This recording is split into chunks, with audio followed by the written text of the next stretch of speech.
I'm Julie Bartke with this Senate update. The second agenda item during Thursday's Senate floor session would ban Play at the Pump and other online gaming. That bill garnered considerable debate and several amendments, particularly surrounding when the games should be taken offline if this bill passes. Here's that debate. The lottery has learned their lesson. They're going, no longer will they be selling over the internet or at gas pumps or at the ATM. What this amendment merely does is allow the contract to run out to 2018 in order to avoid the damages. And these damages, although we have an out clause in the contract, we still have to make good on the contract. We have to buy out the contract, if you will. And on the nonpartisan fiscal note, the estimate there is somewhere in the neighborhood of $12 million. And this will come out of the lottery proceeds, which are projected to be $139 million for the state in the next year. The lottery has done a good job in raising money for the state coffers. So in order to avoid that, and the other reason to vote for this amendment is what kind of message does this send to other vendors who in good faith go into a contract with the state and then to find the legislature throwing the contract out? What is that going to say to those vendors? Are they going to hesitate then to want to engage in a contract with the state if that contract can be nullified by the legislature? So this is a compromise, members. I hope that you will seriously consider it. We don't normally do this. We don't normally just end contracts with our vendors. We need to give them a soft landing so that other arrangements can be made. And the vendors are really asking us to do this. The lottery is asking us to do this. I know the governor would appreciate it. We have won. Let's just kind of fold up our tent and go home, but let's just not throw the baby out with the bathwater. We need to be reasonable, to act like grown-ups and say, okay, we don't want to do this anymore, but let's have let's let the contract run out. And then from now on, there's legislation in the amendment that says if the lottery ever wanted to do anything like this again, they would have to come back to the legislature for permission. Thank you. I'd appreciate your support, and I'd like a roll call on the amendment. Further discussion. Senator Koenen. Thank you, Madam President. And again, I would like to keep a clean bill, so I'm going to oppose this amendment. And I'll make a few comments on the amendment, too. There's no doubt in my mind the legislature has authority over this, and the bill reflects that. I don't know why it would make any sense for something that the legislature is not approving of in this bill to extend that even for a few years. To me, that doesn't make any sense. You know, as far as the cost of getting out of the contract, that's something that's really an unknown, and that number has been moving up over time over the last couple of years, so it's not, you know, a cast in stone number. On the fiscal note, it calls it a secondary impact of the bill, and then it says it's not included in the fiscal tables, and so I think that's important to note also. And the bill does address this issue of, you know, the possibility of having to make some kind of a settlement, and it does that in the effective date. There is language in the contract to end the agreement, and it also asks for a 120-day notification. The effective date on those two sections of the bill is 130 days after enactment or after it's signed, and so it does address it in that way. There's also the question of the revenue that gets that would be raised if this were not to happen, and it's our job here in the Senate and in the legislature to look at the kind of revenue we're raising and if it's the appropriate way to do that. That's nothing new, and so that's something that we just do. It's part of our job. Is this an appropriate way to raise revenue? And the actual money that the lottery generates from pay at the pump and these types of things, actually a very small part of the total revenue that the lottery brings in. So so remember that too. Again, just to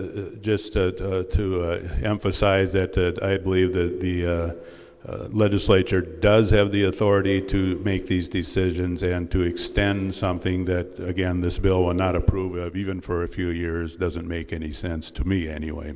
Thank you, Madam President. Further discussion. Senator Jensen, did you wish to speak? Senator Nelson. Thank you, Madam President. I rise in favor of the A8 amendment. Just because a mistake was made or an overstepping by the lottery director does not mean that it should come out of the pocketbooks of the Minnesota businessmen and women who entered into that contract in good faith. And so I support this amendment. And just to add to my further questioning, there is a $15 million E&O coverage in the RFP for the 2014 online gaming.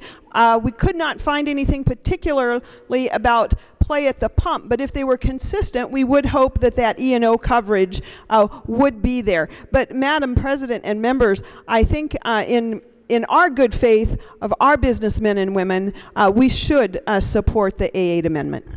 Senator Goodwin. Thank you, Madam President, and I stand up to oppose the amendment. All contracts in Minnesota have to have a unilateral cancellation clause, and then at that point we are not responsible for the funds that should come out. If this particular, or that would have come out otherwise, if this particular contract had a provision that says that we have to buy it out if we quit early, that would be the first time I've seen that in a contract.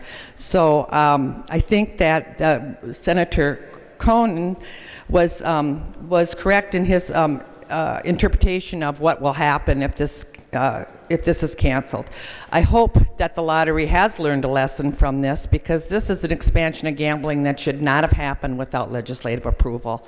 And I do believe that we have to stop this kind of thing, and this is one way to stop it, is to make sure that it stops now, not wait 3 whole years to stop it. Thank you. Senator Lance.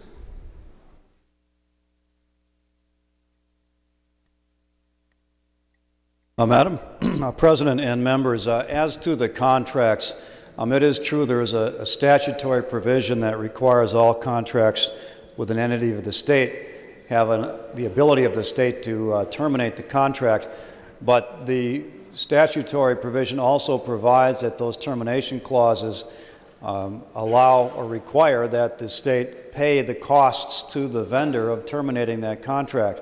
If they have sunk costs that they invested to comply with the contract, they would have a right under the terms of a statute and the contract to be compensated. The fiscal note on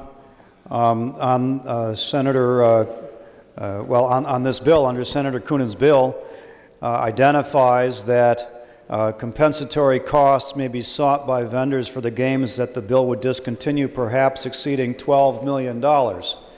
So a vote for this amendment would save the lottery and its beneficiary organizations possibly $12 million or more that they would otherwise have to pay to the other parties to the contracts. Senator Chamberlain. Thank you, Madam President and members. Last year, you remember on this floor, I offered the amendment that section of this bill that we're talking about now, and it received almost unanimous support. As far as prohibiting the expansion and making the state pull back. As far as Senator Pappas' amendment, she mentioned the lottery has learned its lesson.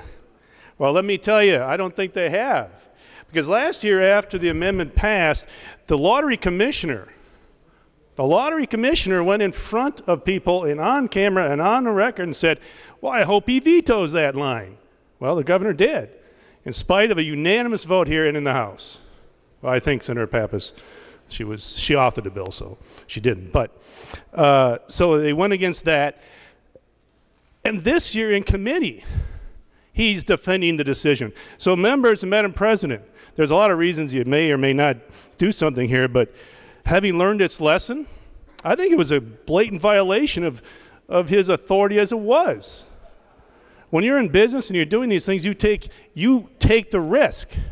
It is a risk you assume you enter these contracts. If you don't like the contract, put something in the contract that satisfies you, then sign the contract. But the lottery has not learned its lesson. The commissioner of the lottery has not learned his lesson. He hoped the governor would veto it. He came in front of our committee. He defended the position. And I think if you asked him today, he said he'd do the same thing. And he would claim that, well, I'm just an old country boy from Kansas, and I came up here and I really didn't know the rules. Well, get out of the game. If you don't know the rules, get out. Or don't start. So the lottery has not learned its lesson. They usurped our authority. They expanded gaming. And this does not deserve an extension. It does not deserve an extension, people, members. It is what it is. They went too far. He made a mistake. He owns that mistake. And that's too bad, unfortunate, but he has not learned his lesson at the commission, at the lottery board. Thank you. Senator Scoy. Thank you, Madam President and members, and I rise to oppose the Pappas amendment. You know, as there's no good public policy to use this gambling as a mechanism for funding state government, there's no good public policy to extend it any longer. And, you know, as I look at the fiscal costs of what we're contemplating here, whether lottery should be responsible for these costs, you know, this was implemented in February 6th of 2014, and by May, the fiscal note, or in May 5th, the fiscal note was estimated to eliminate this at $2.5 million of last year, May of last year. Then by May 15th, it had been raised to $4 million. Then by January of this year, it's $7 million. And now by February 10th, it's $12 million.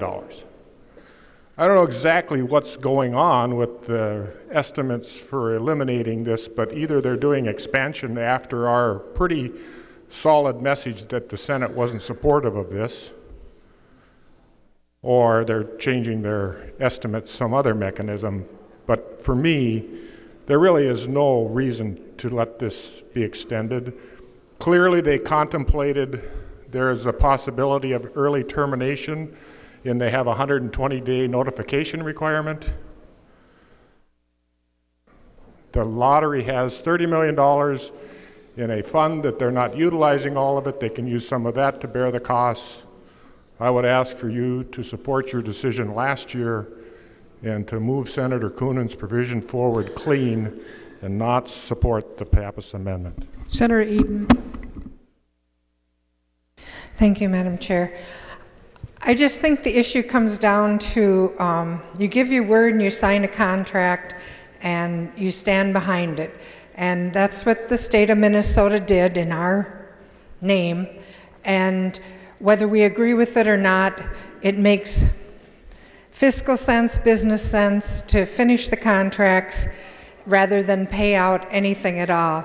I just have to support the Pappas amendment. Senator Rosen. Thank you, Madam President. I'm going to support this amendment because I believe, if I remember correctly, last year the vote on this amendment, there was a lot of confusion, and I believe that's why the governor did veto this. There was a lot of confusion by a lot of people on what this amendment meant in the bill, on the consequences going. Excuse me, going Senator forward. Dibble. Oh, you just broke my train of thought, Well, Madam President. And as far as the members are not to walk in between the member who is speaking and the president's desk. Senator Rosen. Thank you, Madam President. I'm sure Senator Dibble did not mean to do that, but I don't even think he was paying any attention at all. he was not paying attention. So bring him back in here. No.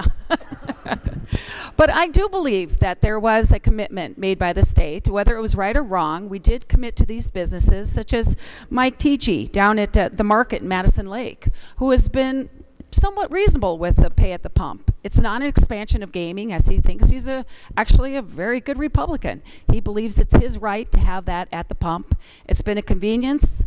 It hasn't been excessive.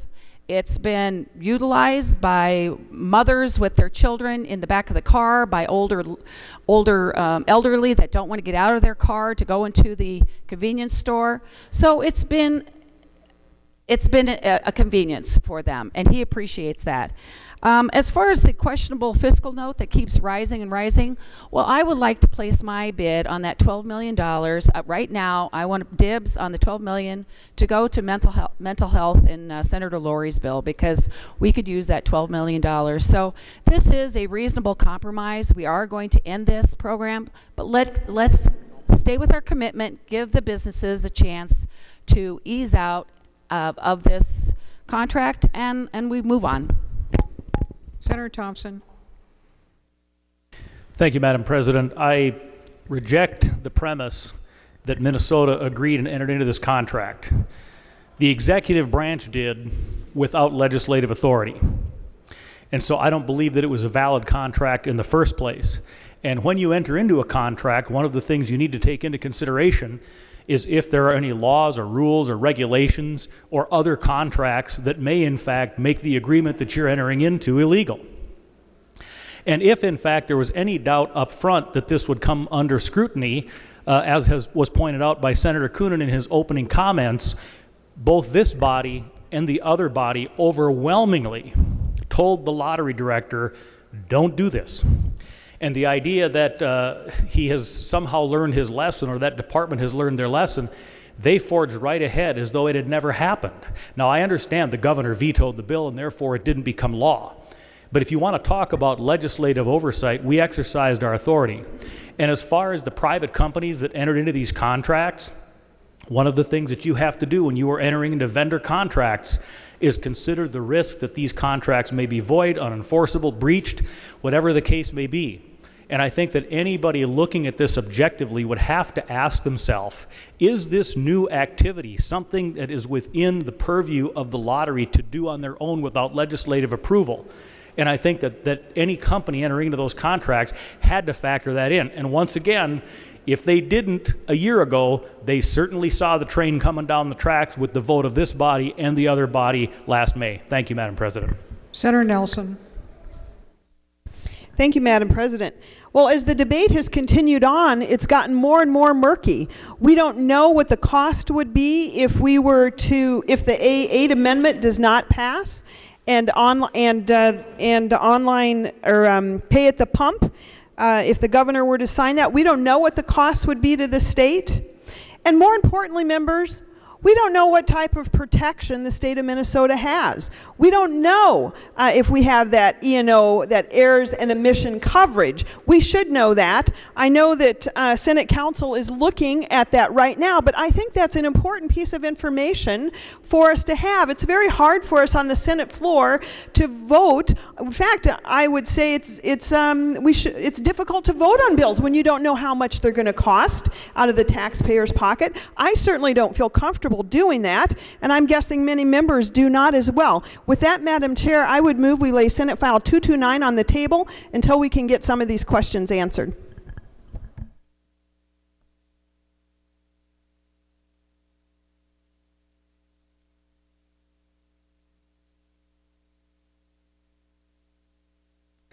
All in favor of, there will be a roll call.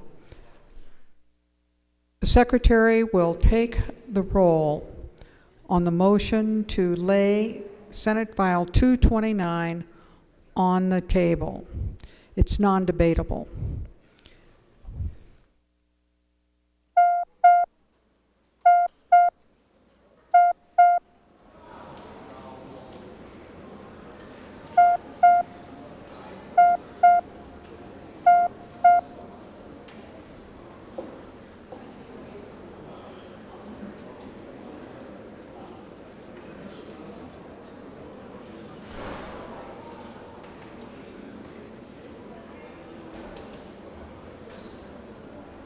Senate is under call. Members will please vote.